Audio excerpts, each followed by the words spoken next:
Hello hi, Ganpati बाप्पाचं एखादं गाणं म्हणा ना प्लीज. कोणते?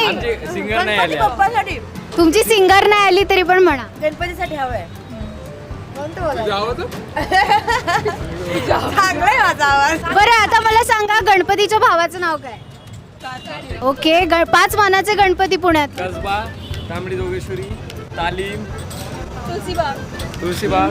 Wow, thank you. केसरीबाग. गणपती बाप्पाला एक प्रश्न विचारायचा असेल तर काय विचारा? वर्षातून एकदाच काय येता तुम्ही? That's so cute. ओके, बरं सुख करता दुःख करता आरती तरी म्हणा या. दुःखहर्ता वार्ता विघ्नाची, नुरवी पूर्वी प्रेम कृपा जयाची, सर्वांगी सुंदर ओटी शेनुराची, कंठी जळके माळ मुक्ता फळांची, जय देव जय व्हेरी गुड. हरता वार्ता विघ्नाची, पूर्वी पूर्वी प्रेम